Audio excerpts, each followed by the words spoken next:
Hello everyone, it's me, Coffee Stitcher. How is everybody this week? Awesome, that's good to hear. I'm sorry I missed last weekend. We just had way too much stuff going on, so I didn't really have time to film. I will miss this coming one because we're going out of town. So July's going to be a little bit hit or miss with me. But that's okay. Not a lot of Q&A this week. Which that's okay too. I do have a little bit of haul, but I do have some things to show. So I don't know if this will be a very long video or not, but it is what it is, and you'll get to enjoy whatever I give you, right? More coffee.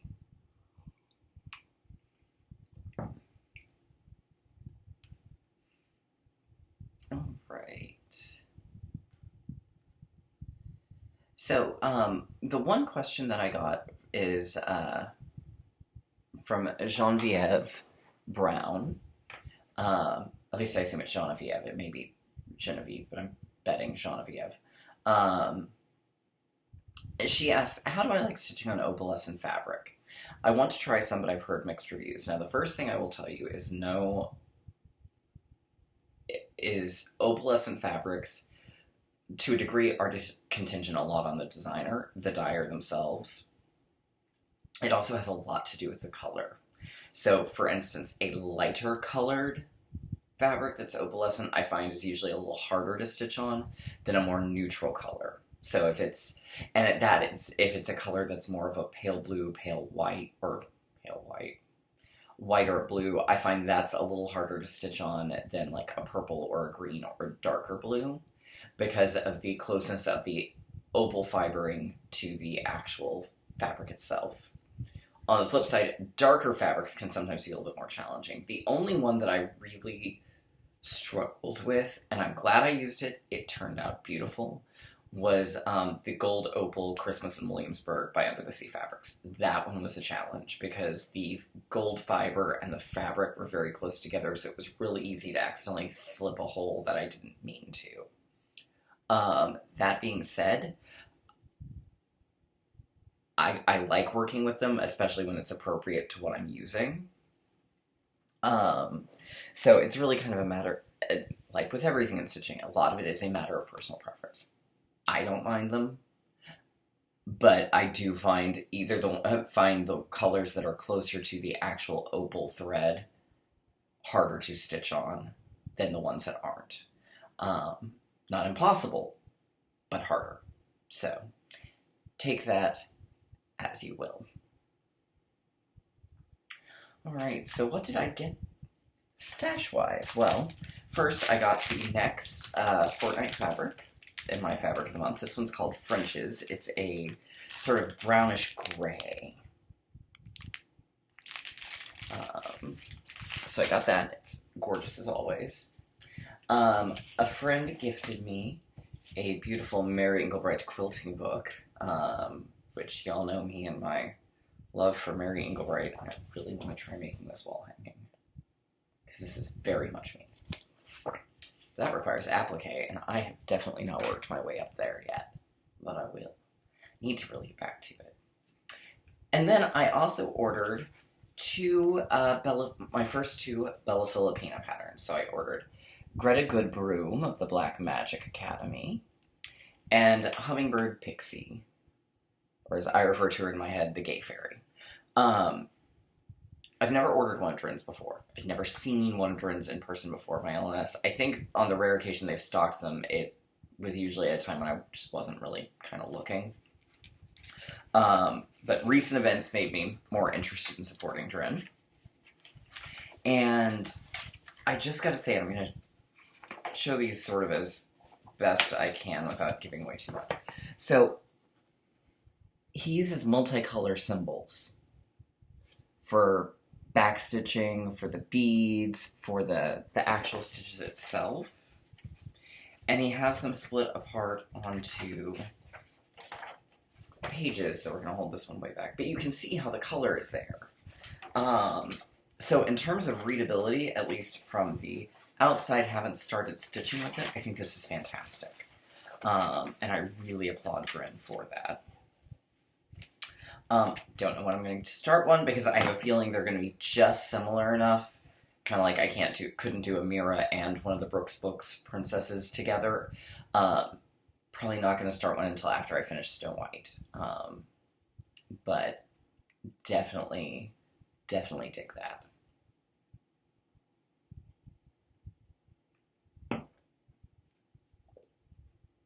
So that was my haul. Alright, so what all did I work on? Well, since we last spoke,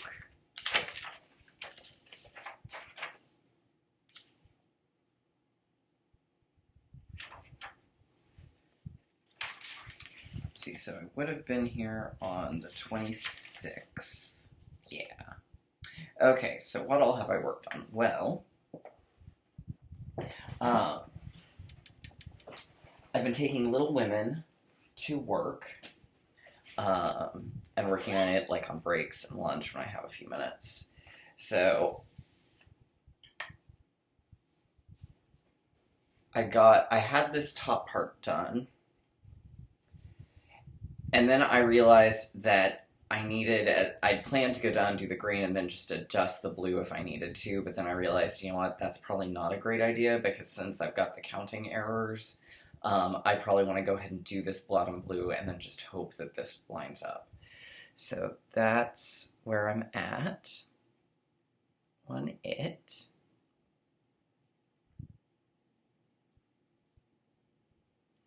I have a feeling if I do take a project with me on the trip, this is probably one I'll take, because I'm probably not going to have a ton of stitching time, and this would at least be an easy one in terms of stitching. All right. There was one change to my, well, hang on, we'll get there.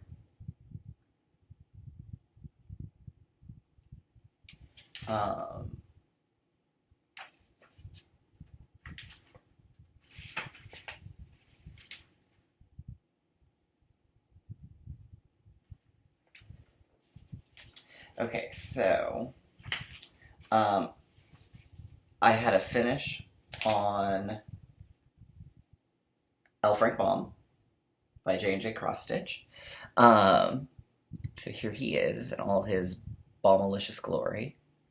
I did make a minor change color-wise. I lightened up the yellows so they would be a little bit more like the Yellow Brick Road. But otherwise, it's the called for colors. I'm really pleased with how this one turned out. I'm debating about going in and adding like his name here, somewhere in here. Because while I'm planning to do other authors and while like Shakespeare and Poe and Mark Twain are fairly recognizable just if you're looking at them and you know it's authors, like Mary Shelley and Charles Dickens, they're less so. And while I recognize Baum right off, I don't know who all else would. So, I really like him. It was a lot of fun too. Went much quicker than I anticipated. So that was my 15th finish of the year. I finished him on June 28th. All right, then my New Moon, New Start was Moonflower by Hands to Work. And where is... Okay, so here is the full pattern, as it is. I grossly underestimated its size, so I'm gonna have a lot of leftover fabric, I'm afraid. Because there is 1/4 of it. So, gonna have a lot of fabric left over. Which I hate when I do that to myself, but can't always be helped. But there it is. I really love that moon. I did a conversion of my own to primarily Gentle Arts, but a couple other fibers. So there we go.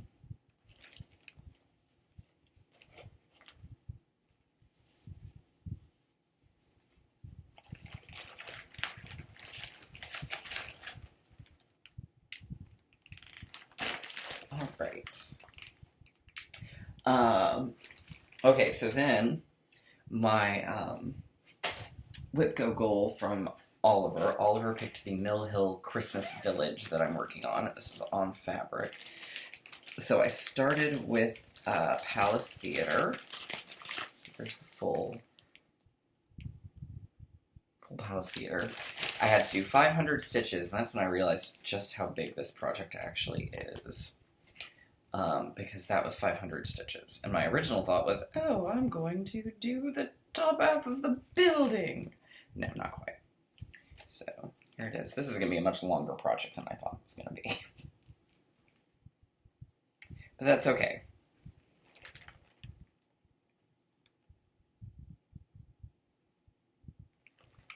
So that was where I went there. My other Whip Go goal this month is to work on a seasonal 400 on a holiday theme.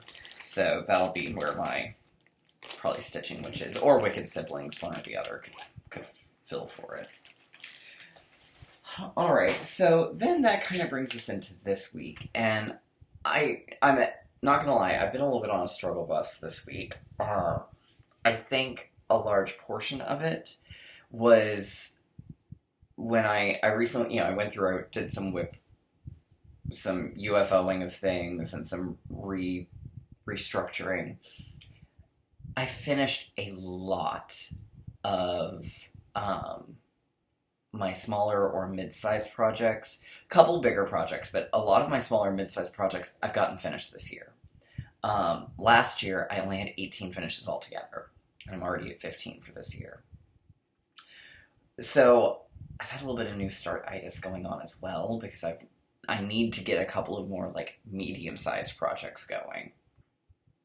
So my goals this month may be a little skewed, because I think I'm going to probably have a couple of more starts just to get a few more things in the rotation, because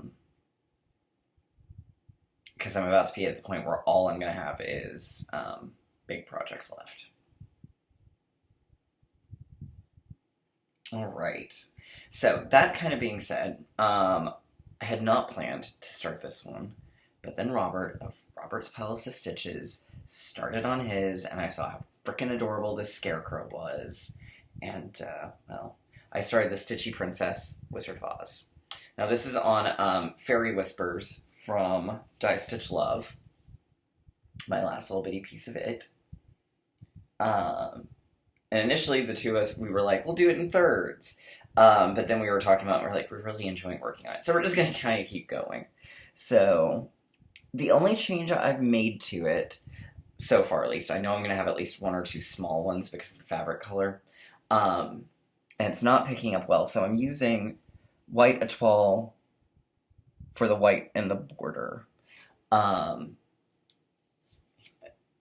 And I used 2 shades of green Silk Lame for the border, the Emerald City, and then there's some emeralds that are down here that I'm going to do in the same.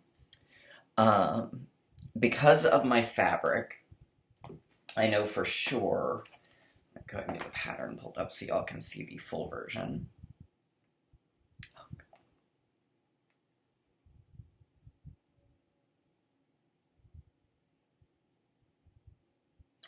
So I know for sure the 1900 I'm going to have to do in a different color, and the silver shoes I'm going to do in actual silver.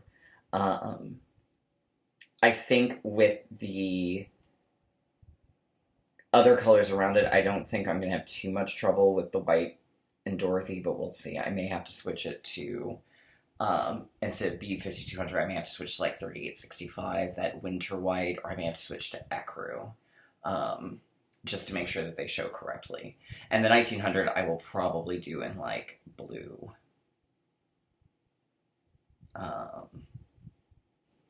Just so that I'm sure they'll show up correctly.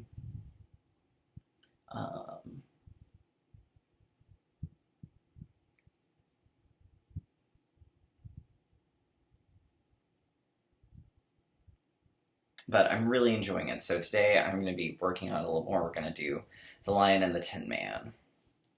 So, and I have this one in a hoop because it's just close enough to the edge of the fabric that I can't quite get it successfully in a Q-snap. So, working in a hoop.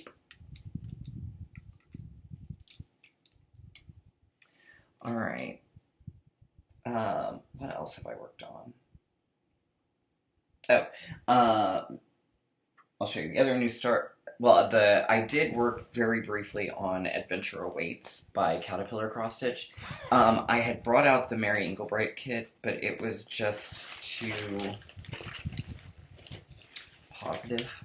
I don't know. It was just for what's going on right now. It just I couldn't really work on that one.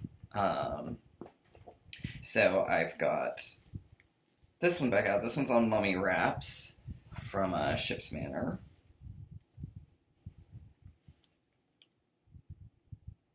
So my plan is I started on the Taj Mahal. That was on Thursday, and that was about the time. And this one is technically, I would call a mid-size.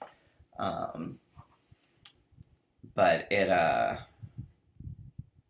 was working on it, and but I also, that was the night, the season finale for,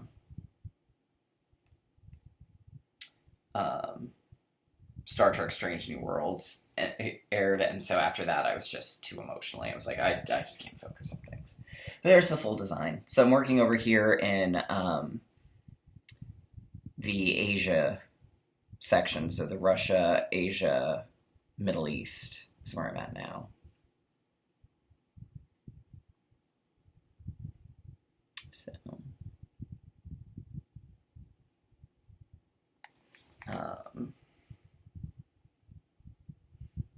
So working on that, but I do like this one, and this one is a good, like I said, it's a good mid-sized project. Then my other new start this week was Wishing Thorn. Now, Wishing Thorn, you probably remember I started Twilight Woods back in February, March-ish.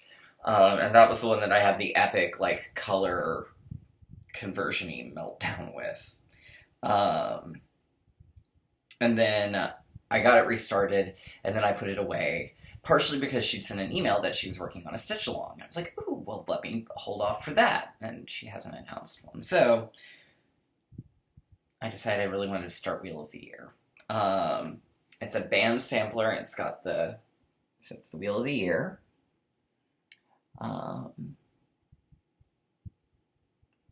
And I did convert, it's charted in DMC. I converted it all to Fancy Flosses, and that's where I got on that the other night. So this is on It's About Time from Fortnite Fabrics.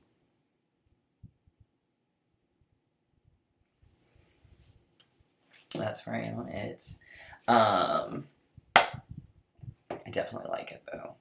So yeah, that's kind of it from me. So I'm gonna, like I said, I'm gonna go work on the Lion and the Tin Man today. I don't know if we'll continue on and just finish up the project this month, or what, but we'll see. So anyhow, that's it from me this week. I hope everyone has a great couple of days, and I will see y'all next time.